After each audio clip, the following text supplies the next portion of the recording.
शुरू अल्लाह के नाम से जो बड़ा मेहरबान नहायत रहम करने वाला। अस्सलाम वालेकुम व्यूअर्स, आप कैसे हैं? उम्मीद है आप सब खैरियत से होंगे। मैं भी खैरियत से हूँ। और जनाब मैं हॉस्पिटल से घर जा रही हूँ अपने, और अभी तकरीबन 3:30 बजे का टाइम है और धूप देखिए व्यूअर्स कितनी ज़्यादा हो रही है। और मेहमान सुबह से मेरा इंतज़ार कर रही है, मम्मा आएंगी, क्योंकि मैंने कहा था कि मैं कल आ जाऊंगी। तो लेकिन सारे जो है काम निपटा के अम्मी की फ़ाइल वगैरह निकलवा के, क्योंकि अम्मी की फ़ाइल नीचे गई हुई थी डॉक्टर्स के पास, और सारी इन्फॉर्मेशन लेके सारे काम निपटा के और फिर मैं आई हूँ। और बस अब घर जाते हैं तो देखते हैं घर का क्या हाल हुआ है। और आपको तो पता है कि घर में अगर ख़वातीन नहीं होती तो घर का क्या हाल होता है। और हर चीज़ जो है जगह से इधर उधर हुई भी होती है। तो बस कुछ मेरी तबीयत भी ठीक नहीं थी, मुझे बुखार भी आ रहा है, बीपी मेरा बहुत ज़्यादा लो हुआ था। और रात में अम्मी की तबीयत ज़्यादा ख़राब हो गई थी, क्योंकि खून चढ़ने की वजह से ये होता है कि 24 घंटों के बाद जो है उसका रिज़ल्ट सामने आता है। तो उनको जो है वो बुखार चढ़ गया था। तो फिर रात में डॉक्टर्स ने उनको ड्रिप वगैरह चढ़ाई है, तो उससे उनका बुखार उतर गया है। और बाकी मेरी अम्मी कह रही थी अब तुम जा रही हो तो कब आओगी? तो मैंने कहा हाँ मैं आ जाऊँगी। बाकी अल्लाह ताला रहम करे व्यूअर्स। और बाकी जो छोटी मोटी एक्टिविटीज़ होगी मैं आपके साथ ज़रूर शेयर करूँगी। जब तक के लिए व्यूअर्स अल्लाह हाफिज़।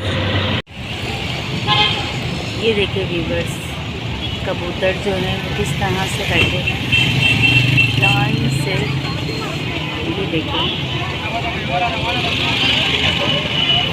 ये देखिए लोग यहाँ जो है वो बाजरा वगैरह भी डालते हैं उनको। और ये अपनी इन्होंने इतनी खूबसूरत सी एक जगह बनाई हुई है। और यहाँ जो है पुल है, शायद ये बोर्ड ऑफिस का पुल है, क्योंकि मेरे हस्बैंड होते हैं तो उनको पता होता है जगहों का, मुझे इतना ख़ास पता नहीं है। और अस्पताल से जो है माशाल्लाह कोच आती है, लेकिन बहुत पैदल चलना पड़ता है। जी व्यूअर्स, माशाल्लाह कोच तो मिल जाती है मुझे। अभी मैं आ गई हूँ घर, और बात मेरी अधूरी रह गई थी, लेकिन ये था कि बहुत भरी भी होती है माशाल्लाह कोच। और उसके बाद ये होता है कि बैठने की जगह नहीं होती, इंसान तो वैसे ही थका हारा आपको पता हॉस्पिटल से आता है। और फिर 5 नंबर पे मुझे इतनी देर खड़ा होना पड़ता। फिर वहाँ से मैं चिंची लेती तो अपने हस्बैंड की दुकान पर उतरती, दुकान से भी मेरे हस्बैंड लेकर मुझे जाते। तो मैंने यही मुनासिब समझा कि तो वंडी रिक्शे में बैठ, रिक्शा जो है वो बहुत हमें दूर से मिला। और उसके बाद फिर उसने रिक्शे में मैं बैठ के काफ़ी लंबा रूट मुझे पड़ गया। मैं अपने हस्बैंड की दुकान पर आई और इतनी तकरीबन 1.5 घंटे मैंने हस्बैंड का अपने इंतज़ार किया।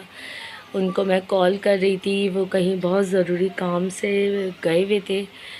और उसके बाद मेरे हस्बैंड आए, उसके बाद मैं घर आई हूँ। और जब मैं घर आई हूँ तो उसके बाद फिर मैं ज़ाहिर सी बात है उमैमा वगैरह से मिली। उमैमा बहुत खुश थी, कह रही मम्मा आप इतना लेट क्यों आई हैं, मैं आपका सुबह से वेट कर रहा था। तो बस व्यूअर्स, ये कुछ दिन की परेशानी है, अल्लाह ताला रहम करे। और उमैमा के जो फ़र्स्ट प्रोग्राम हैं वो हो रहे हैं, और 5 जून से जो है उमैमा की छुट्टी होगी। और अभी इस टाइम पे इतनी गर्मी हो रही है, इस कदर की गर्मी हो रही है। और लाइटों ने बहुत ज़्यादा परेशान किया हुआ है। लाइटें जो हैं वो बहुत ज़्यादा जो है लंबे लंबे टाइम के लिए जा रही हैं, और लू इतनी है। अब गर्मी तो वैसे ही है, लेकिन जो गर्म हवा चल रही होती है, और मेरा ऊपर का घर है तो उसमें समझ लो बिल्कुल इंसान जो है वो अधमरा हो जाता है गर्मी से। और अभी इस टाइम पे मैं कमरे के अंदर आई हूँ, सैनमिन के बाबा जो हैं वो लेटे हुए हैं। और मैंने कहा चलो मैं थोड़ी सी वीडियो अपनी कंप्लीट कर लेती हूँ। और अब तक के लिए व्यूअर्स इतना ही। अगर आप मेरे चैनल पर नए हैं तो प्लीज़ इसे लाइक करें, शेयर करें, सब्सक्राइब करें। दुआओं की मुझे बहुत ज़रूरत है, दुआओं में मुझे बहुत याद रखिएगा। अपना बहुत ख्याल रखिएगा। जब तक के लिए व्यूअर्स अल्लाह हाफिज़।